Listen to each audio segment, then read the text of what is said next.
县主，县主。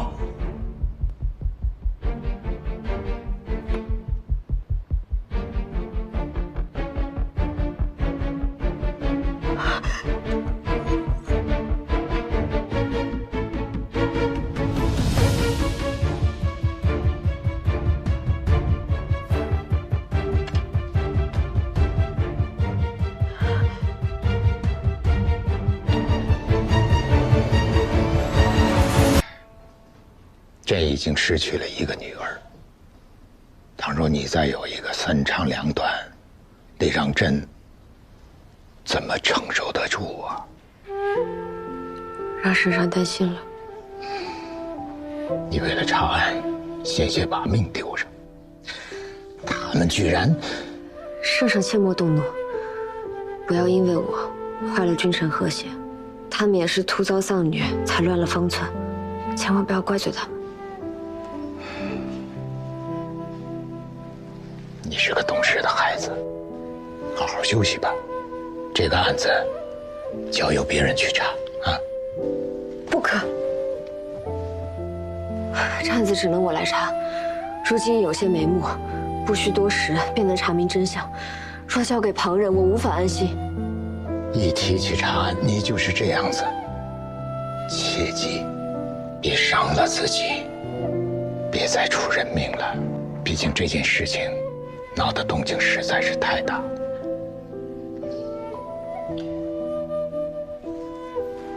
圣上千万别将此事告诉淑妃娘子，九娘横死，娘子已受重创，切莫让她再为我担心。待我将凶手绳之以法，我再去探望娘子。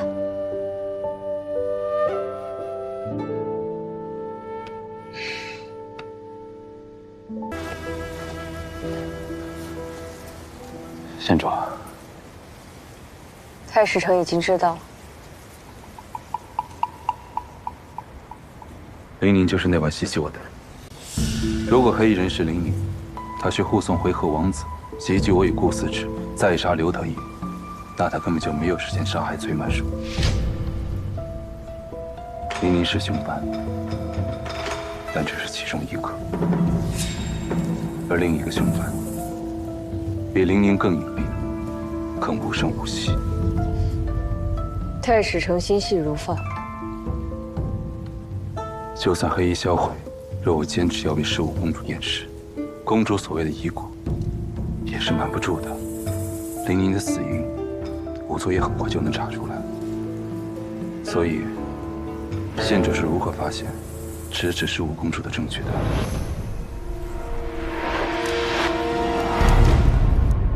那幅绣图，只可能出自婉顺之手。不过，早在云城楼之后，县主就已经怀疑15公主是假死了吧？你不至于，就连内司伯都不知情。我不相信那是个巧合。县主提早一步找到公主，是想干什么？我不知道。 说实话，我不知道。如果婉顺想要回宫，我就带她回去，向圣上坦明一切，然后跪在兴庆宫前替她求情。若她想离开呢？每个人都要为自己做过的事情付出代价，公主也一样。你是要我把我最好的朋友押回去吗？ 若县主心意已决，萧母是拦不住的。那你又何必赶来？拦不住，也要来。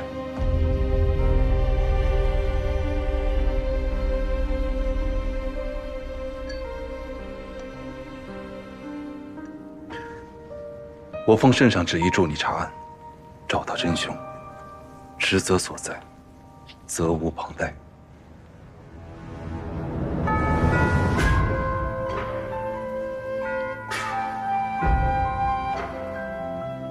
太史丞，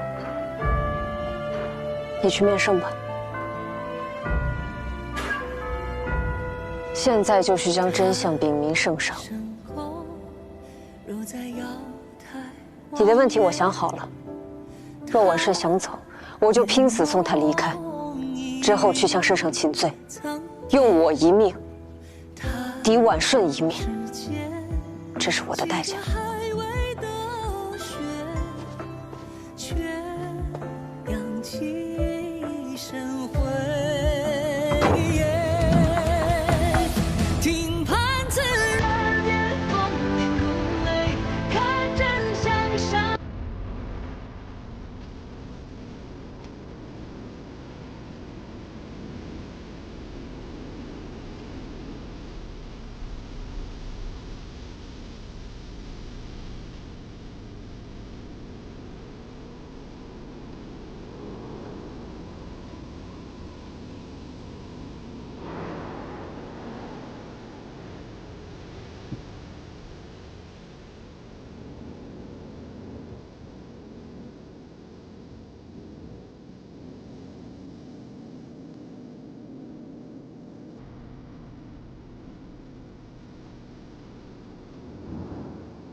姑娘，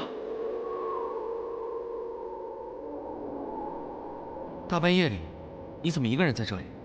很危险的。啊，冒昧了，在下宁采臣，请问姑娘芳名？公子难道不知道这厮闹鬼吗？平生不做亏心事，半夜敲门心不惊。我叫聂小倩。姑娘，聂姑娘，小倩。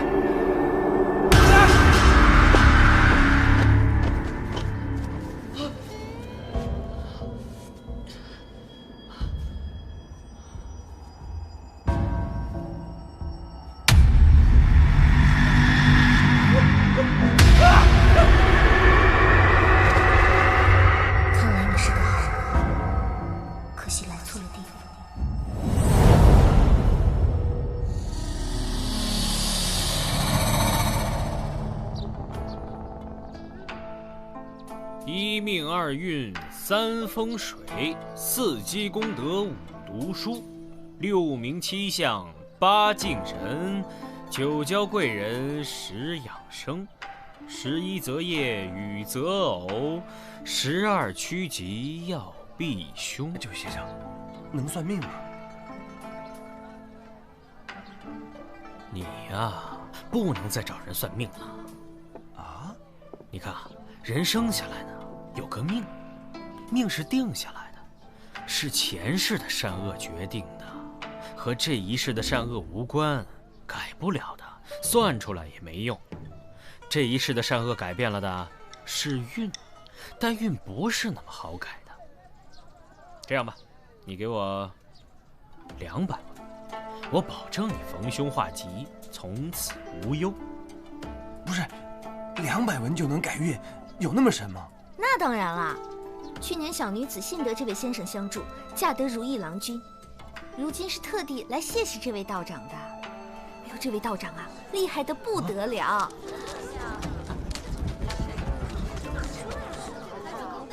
哟，哎，看热闹去！哎，不，我给你逢凶化吉呀！哎呀，等等，什么热闹，带我一块儿啊！你看看，好像要出大事了。出什么大事了？你不知道啊？辅国大将军刘洪基刚从塞外回来，原本一直驻扎在城外，怎么突然进到长安城里了？听说呀，这刘洪基张扬跋扈得很啊！哎呀，他要是面圣的时候还这样，可就麻烦了。反正不关咱们的事儿，到时候就看好戏喽。就是。那裘书生怎么还在啊？萨摩，快换了衣裳，给老娘收房钱去。小倩，小倩，小倩，小倩，小倩，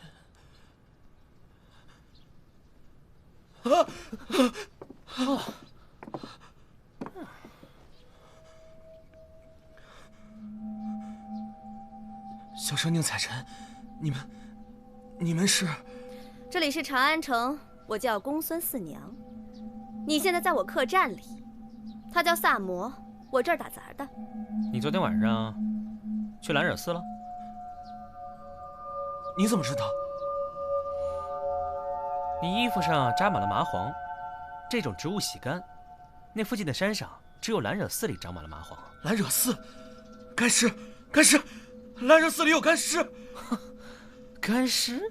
小生不敢说谎，兰惹寺真的有干尸。看你年纪轻轻的，别学人家装疯卖傻。住店钱不收你的了，既然你已经醒了，就早点搬出去。我没装。兰惹寺还有一个女子叫聂小倩，你们找到她没有？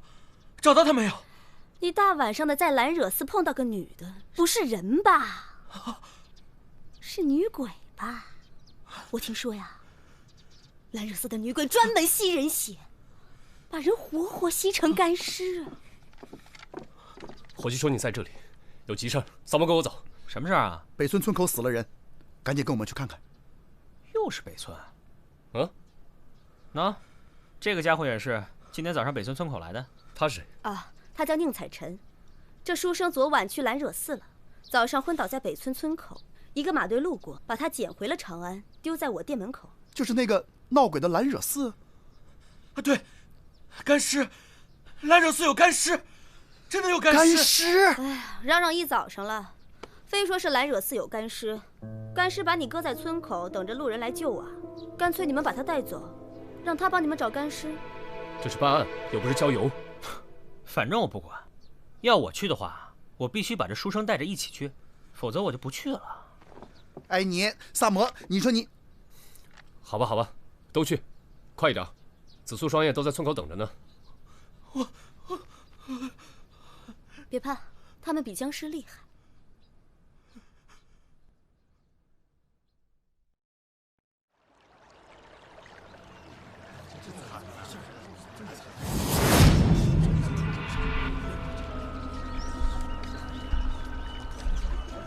哎，这不是早上那个书生吗？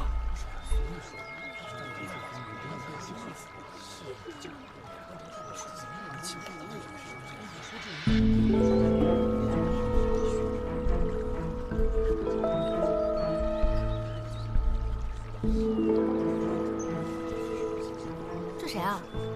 这书生今天早上晕倒在村口，后来被村民发现，送去四娘店里了。紫苏呢？他看不了尸体，去村里找线索了。这事儿这么快就惊动了上官家，恐怕死者身份不一般呢。他是当朝的刑部侍郎江震。哦，尸体怎么这么白啊？怎么死的？江震头上有被钝器敲打的痕迹，不过不致命，应该是先被人敲晕，然后捆住手脚，割开血管，失血过多而死。尸体被放光了血，所以才显得尤其的苍白恐怖。死亡时间呢？应该是昨夜的亥时到丑时之间。难怪江震穿着便服，看来是半夜匆匆的出门。钱袋在哪？喏，还在呢。莫非是仇杀？哦，还有，江震不一定是在河边被放血的，失了那么多血，附近应该有大量的血迹才对。被放血，又被抛尸在这儿，江震会和什么人结下这样的血仇呢？先把尸体抬到我那儿去，我再做进一步的检验，看看有没有什么新的线索。好。来人！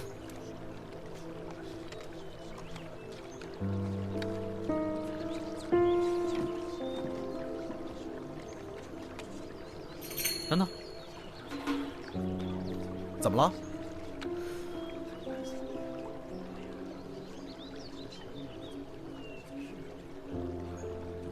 麻黄草。他去过兰惹寺，兰惹寺就在这河上游的方向啊。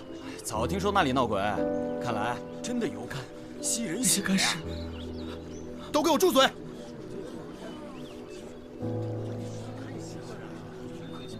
看来确实得去一趟兰惹寺。好啊，那么我们就一起去兰惹寺一趟。走吧，书生，带我们去找干尸啦。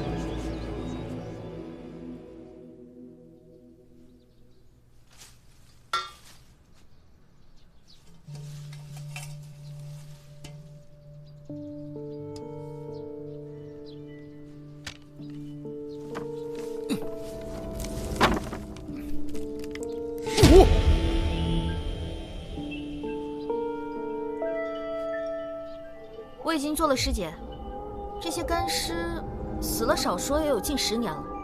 哎，我长这么大见过那么多死人，干尸我还是第一次见，而且是一地干尸。哎，子苏来了。我听村里有人回来说，兰惹寺发现干尸，就过来了。村里有什么线索吗？昨晚村长家女儿办酒席，全村人都在祠堂，没人注意村外面发生的事。倒是兰惹寺10年前的大火，上岁数的人都记得清清楚楚。10年前的大火，到底是怎么回事啊？兰惹寺早在前朝就是个荒寺，一直阴阴森森的闹鬼，人们总在那附近听到女子的乐舞声，村民都绕着道走。10年前突然起了一场大火，那火烧了3天3夜，没人知道怎么起的，也不知道怎么灭的。在那之后，闹鬼的传闻就越来越多，就更没人来这附近了。所以说，这些干尸，他们就是死在那场火里。哎呀，这都死了，烧干净就完了吗？尸骨尽毁，这种死法叫人看了心里难受。这些人躲在地下，死前一定经受了极大的痛苦，但是正是因为留了全尸，我才有可能查明他们的死因，为他们伸张冤屈啊！到底是什么人，能弄出这么样一个地洞呢？还有一个问题，江震为什么会死在这里？他和这些干尸到底有什么关系呢？这些尸体怎么了？这些死者都是女人，而且她们的面部轮廓比一般人要深。我不敢确定，但是我怀疑她们是胡人。没错，萨摩说的对，10有8九是胡人。书生，你昨晚到兰惹寺是什么时辰？我记得我走到村口，天刚刚全黑，然后又走了大约1个多时辰，才迷了路。那个时候应该是亥时吧？这么说，你在兰惹寺的时候，江震还没死？我不知道什么江震，我就想知道小倩呢？小倩又是怎么回事？如果真有这么个人的话，他要么是凶手，要么也肯定看到了什么。先别管那个小倩了，先把尸体抬到我那儿去。是。三炮，你去把江镇府里的人带到大理寺问话。好的。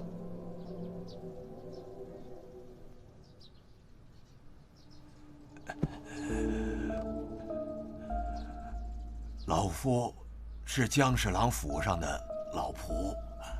你最后见到江侍郎是什么时辰？我最后一次见到主人是戌时，主人说要睡了，他把所有的下人都支开了，没有人知道他是什么时候出的门。你又知道些什么？小的昨天晚上亥时去上茅房，看见主人站在房门外读一张纸条。等我从茅房回来的时候，又看到主人从房里出来，神色担忧，放了支信鸽。小的不知道跟案子有何关系，所以也不知道该说不该说。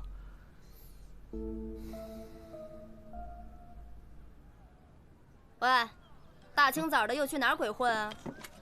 我约了子苏，再到兰染寺去看一眼。早点回来啊！知道了。你知道兰惹寺是怎么回事吗？啊，干尸复仇啊！干尸啊，一到半夜就化身成一个美丽的女人的样子，先把人引到兰惹寺里，然后再杀了他们。杀了之后，再喝他们的血呀！啊，这么恐怖啊！可不是嘛！来，哎，你从干尸洞口找到的铜盆我看了，上面的花纹确实是拜火教独有的。这个佛寺居然还跟西域的拜火教有关系啊！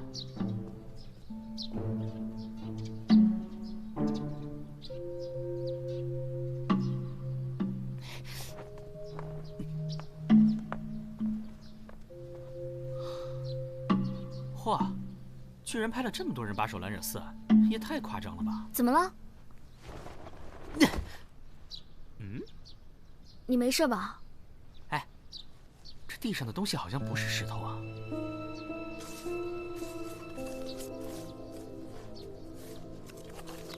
铜镜。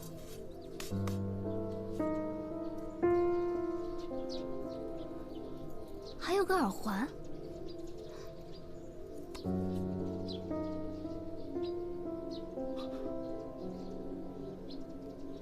怎么觉得好像有人跟着我们？有吗？走吧。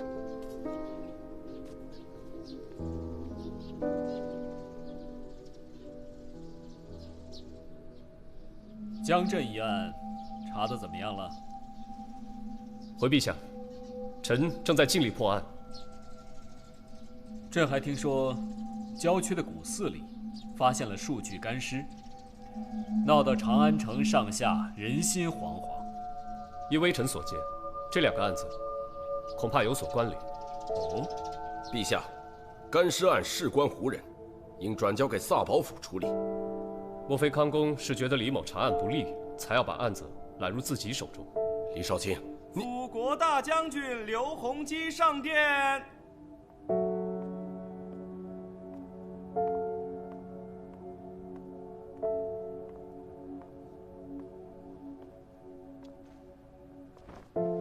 陛下，臣来晚了。臣刚刚回朝，就听闻江侍郎噩耗，十分痛心。臣愿协助大理寺共同查案，恳请陛下恩准。康将军在边疆劳苦功高，此次回朝还愿为朕分忧，朕岂有不准的道理？谢陛下。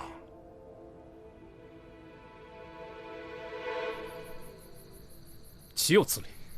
刘洪基还没通过陛下的同意，就直接把自己的人驻扎在兰惹寺了，而且还态度蛮横。今天上朝的时候，那个萨宝康广达也很奇怪，急着要把干尸案往自己手上揽。这刘洪基和江镇是同一个地方来的，这中间到底有什么关系？哎，大家都饿了吧？晚饭马上就好啦。这城里的传闻可是越来越离谱，有说女鬼吸血的，有说干尸复仇。哎，你们什么时候能破案啊？这会不会是拜火教的什么古怪习俗？我在这间客栈这么久，可是见过不少拜火教的，没听说过有把人烤成干尸的。没错，我也觉得和宗教祭祀没有关系。今天我和紫苏在兰惹寺寺边上，又挖出了一面铜镜和耳环，线索越来越乱。看来，这个寺的过去才是关键所在。但是现在兰惹寺被刘洪基的人把守着，也没有办法靠近啊。人是铁，饭是钢，发愁有什么用啊？吃饱了才有力气破案呢。哎，怎么还没好啊？不三不四怎么那么慢？哎，书生，你什么时候醒的？昨夜回来就睡到了现在，刚起。你等会儿。昨天一天也没见到你说的小倩，你不是在编瞎话吧？恐怕真的是我的幻觉吧。哎，外头宵禁了。我门口透口气。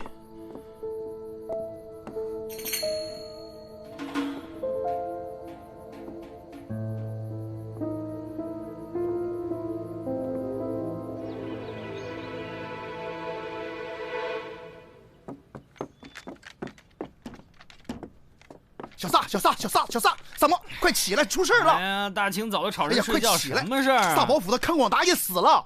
什么？你叫上书生，咱们一起去看看。好，你赶紧的啊！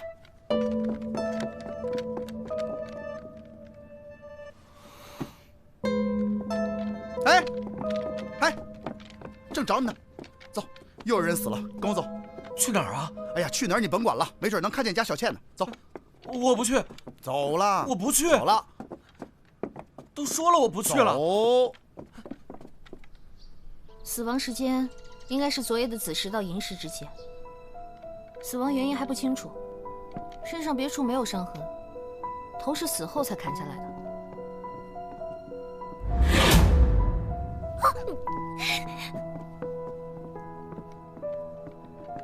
什么情况？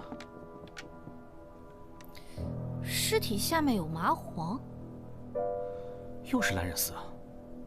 哎，他怎么也来了？还不是萨摩非让我把他拽来。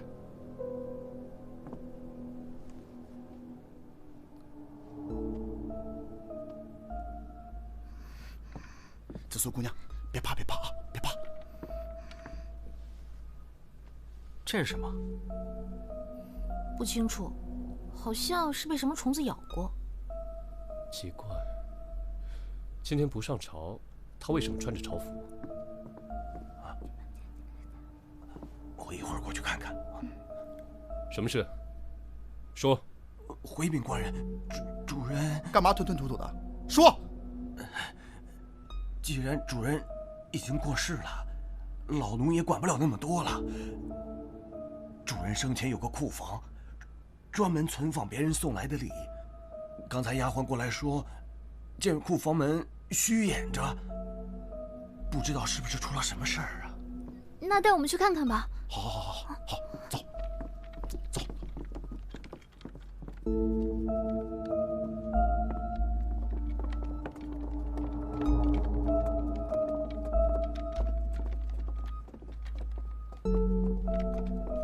哇，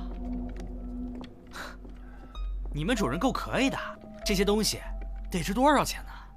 哎，这么重要的库房就没个人看守吗？回官人的话，原来有个看门的，昨天主人突然发了好大的火，把那个人打发回家了，还没来得及找个新的。你快点，看看有没有什么东西丢了。是，快点点。哎，李治，你们官差不多大，你家里是不是也这么多宝贝啊？我说你，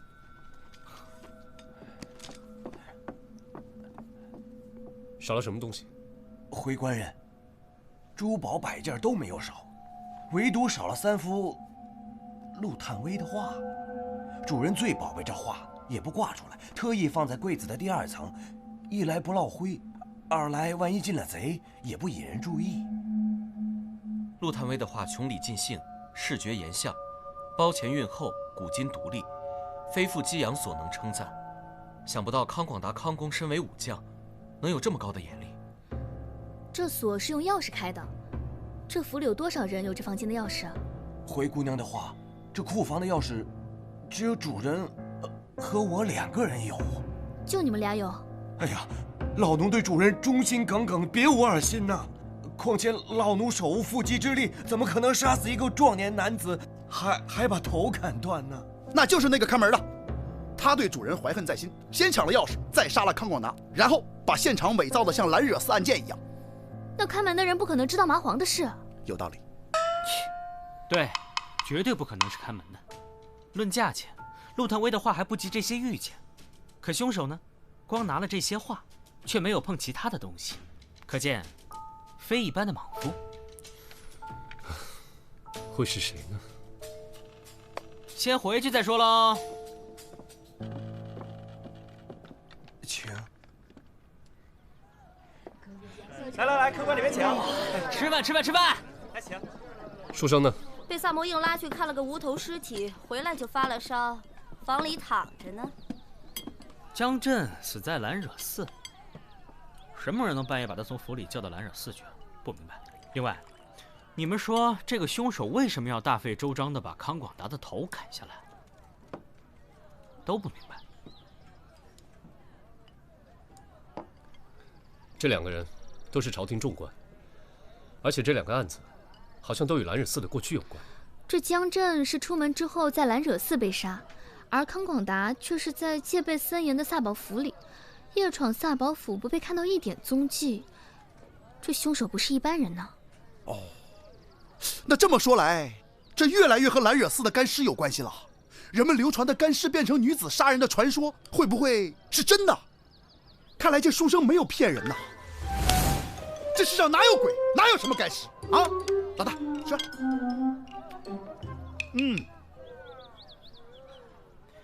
还有个地方很奇怪，如果是仇杀，那么杀康广达的人，为什么要拿走那些画呢？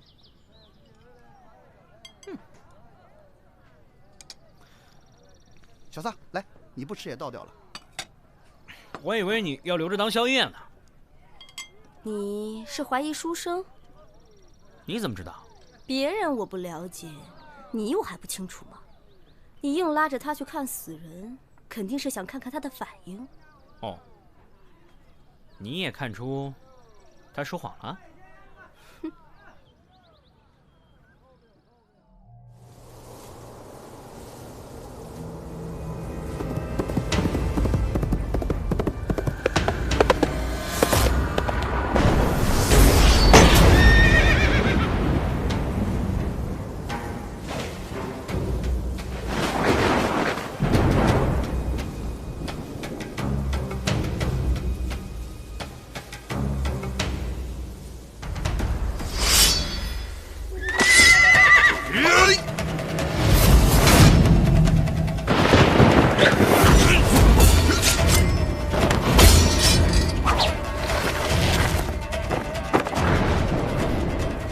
是你？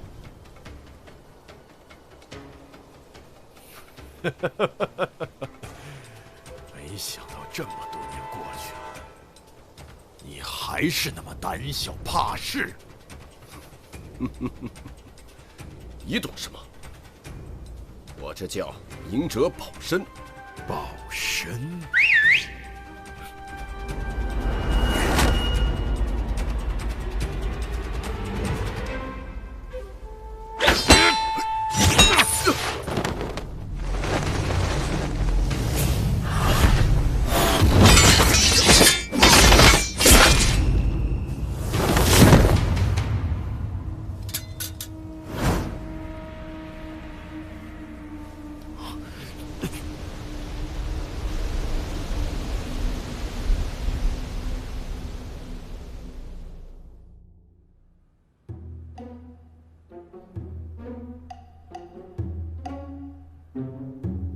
萨摩多罗，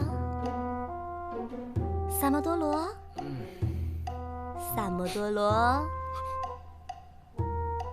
我在思考。刘洪基早上没有去早朝，你跟我一起去兰尔斯看看。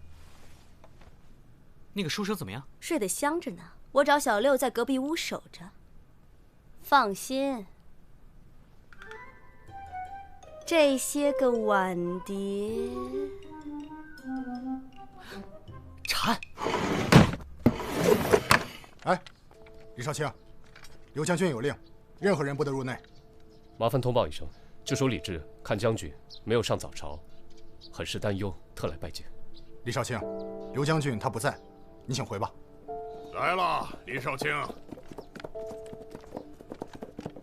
刘将军，老夫今日身体偶感伤寒，没有去早朝，有劳李大人费心了。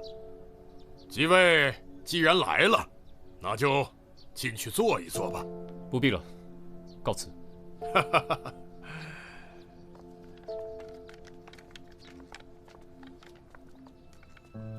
简直太目中无人了吧！啊，见到我老大连马都不下。不是他不愿意下，恐怕是他站不了。为什么？他腿上渗出血了。你也注意到了？看来刘将军刚和什么人打了一场，肯定不是塞外的旧伤。看你拿了一路了，怎么了？啊，我那天去过江府下人房以后，好像被什么虫给咬了。给我看看。啊，看，特别痒。去找双叶。怎么了？如果我没猜错的话，无头尸体根本不是康广达。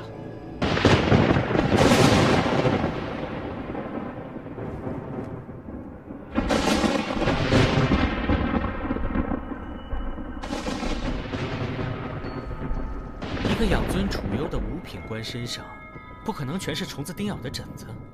还有，他的手脚指甲都十分粗糙，只有生活条件非常恶劣的下人才会这样。我推断这个人，可能就是那个被解雇的看门人。我竟然没有注意到这一点。尸体没有头，我们却一眼就认为他是康广达，因为他死在康广达的房间里，而且他还穿着朝服。奇怪，今天不上朝，他为什么穿着朝服？我们都被下意识的反应骗了。虽然发现了细小的可疑之处，却没有最早的定论推翻。什么人会想要伪造康广达的死亡？还记得当时紫苏说的吗？夜闯萨宝府，却没有被看到一点踪迹，肯定是个高手。要是他，根本不必潜入萨宝府杀人呢。还有，这个人精准地拿走了陆探微的画，是他自己。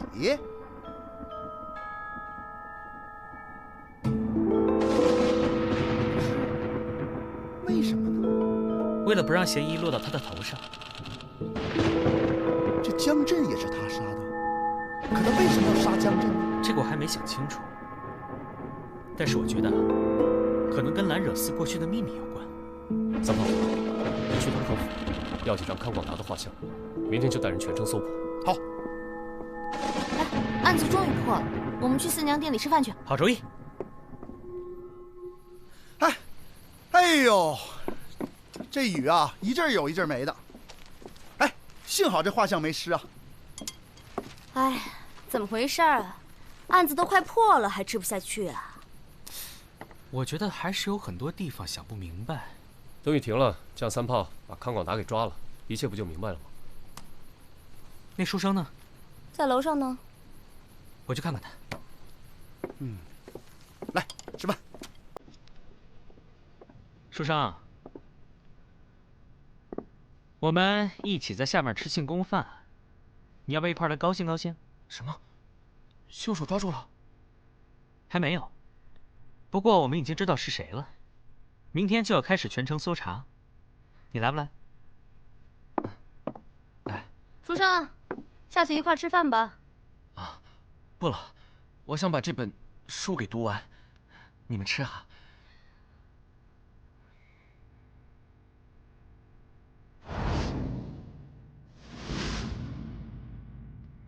那我们去吃了。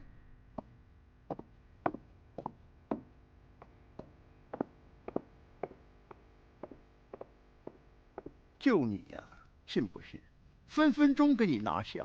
等我哦。少卿，少卿，又有人被放血死在北村河边了。什么？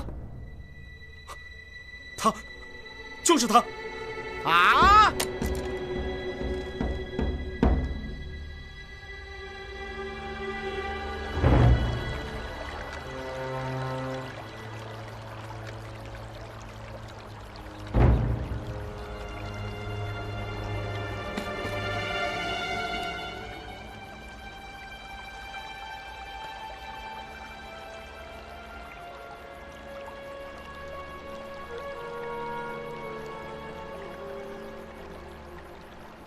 死于今天凌晨，和江震一样的死法。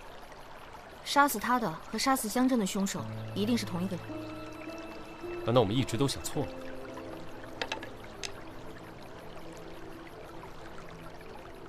也许，康广达根本不是为了逃避嫌疑才伪造死亡，而是为了让想要杀他的人认为，他已经被干尸案的凶手杀了。可是他还是死了呀。这么说，我们不仅要找干尸案的凶手，还要找另外一个想要杀康广达的人。他身上还有很多乱伤，像是经过了一番打斗。割断血管的痕迹是两种不同的痕迹。打斗？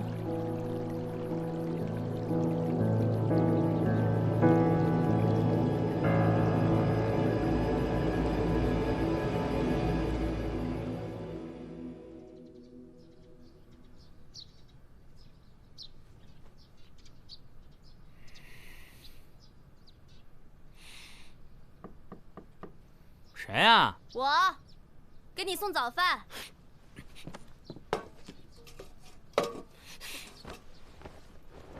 进来吧。你这猪窝呀，也不收拾收拾。给你住食。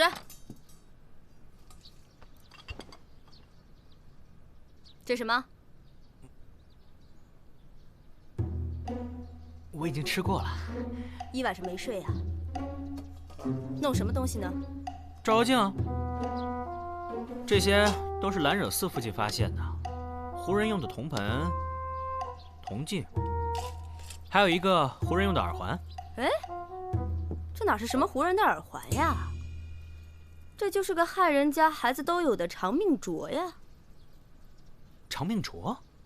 对，就是婴儿出生保佑长命的小镯子。干嘛？我去找子苏问点事。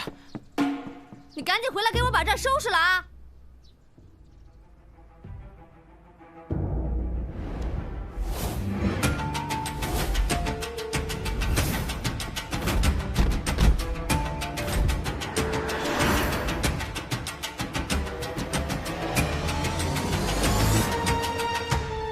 找到了。16年前，江镇、康广达护送一对进贡的胡姬，然而这对胡姬半途逃亡，江镇、康广达早就认识。而江镇和刘洪基也是来自同一个地方。我终于明白10年前究竟发生了什么。让我来找你们，快去大理寺，书生大清早起来就认罪了。啊！走。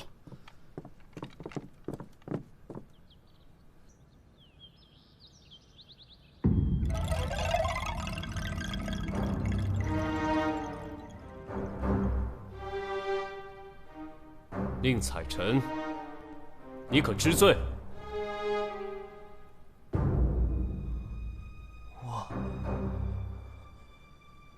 人不是他杀的。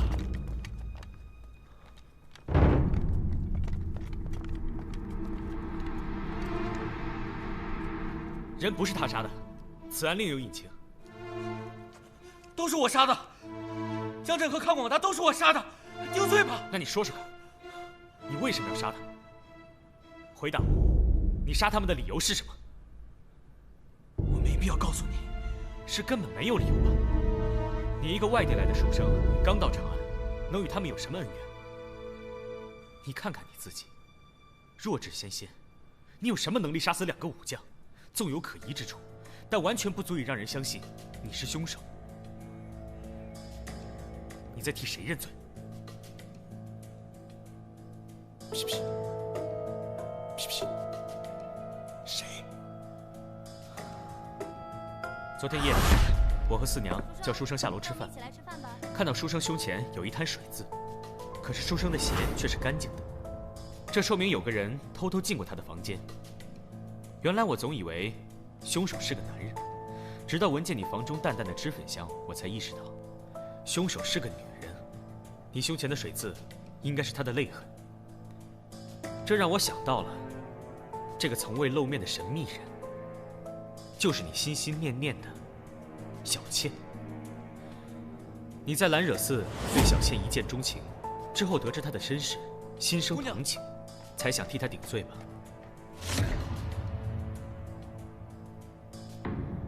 采臣，采臣，小倩，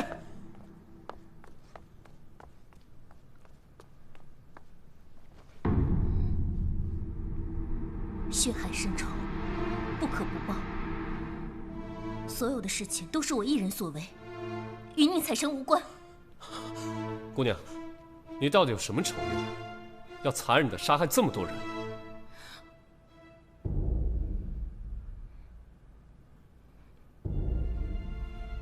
小倩要杀江镇和康广达，都是为了一个原因，她要为母报仇。16年前，曾有一对进贡的胡姬莫名失踪，而当时负责护送的正是江镇和康广达。不难想象，他们为了一己私欲，把胡姬私藏了起来。但不知何时，胡姬搬到了兰惹寺里。我和子苏在兰惹寺附近挖出了一些胡人的东西。一开始我以为那些只是些胡姬的配饰，直到色娘提醒我，那里面有一只长命镯，我这才想到，在大火中死去的狐姬们，可能有后代复仇，对吧？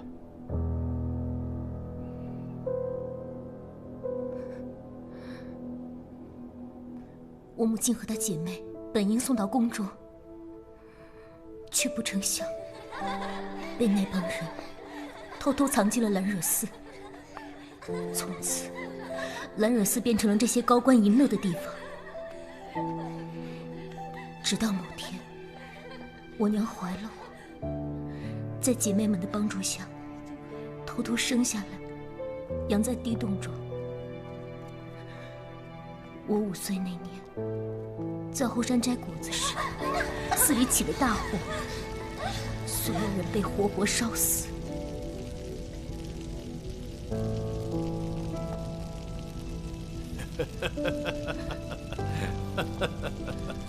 我眼睁睁看着那3个禽兽笑着离开。从那时起，我的复仇计划就开始了。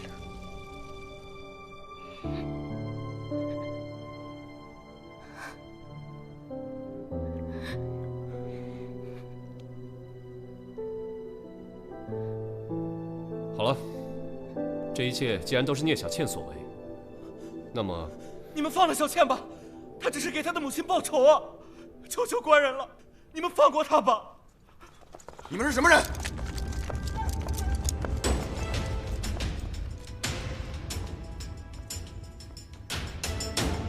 来人，把这2个人都绑起来！没有我的命令，谁敢在大理寺放肆？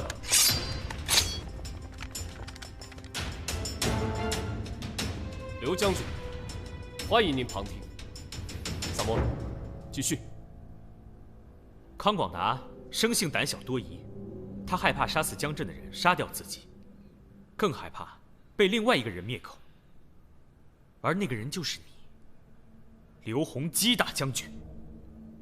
你这是满口胡言乱语！刘大将军曾任晋阳令，而江震也恰恰是当时的晋阳公副监。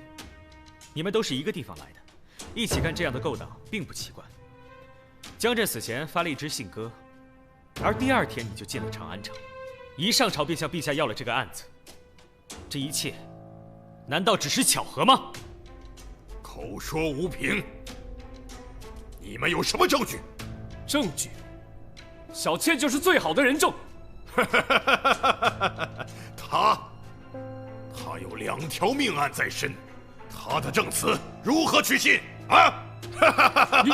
给我拿下！要找抓我，所有的事都是我做的。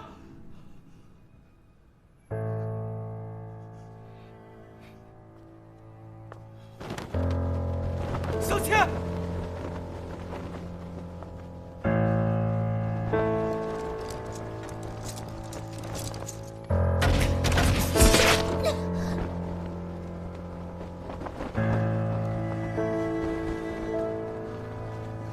小倩！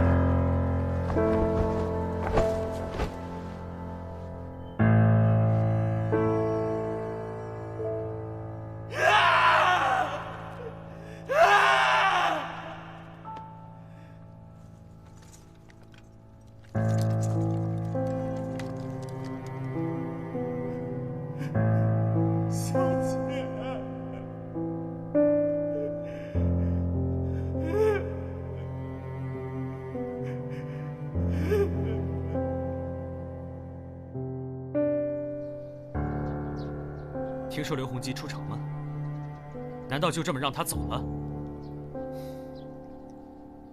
刘洪基在边疆战局上很重要，陛下不会因为这种陈年旧事就治他的罪，还是让他回塞外打仗去吧。这样一个罪人竟然毫发无伤，而一个年轻的女子却被仇恨给毁了，这世上的事情怎么说得清楚呢？吃饭了。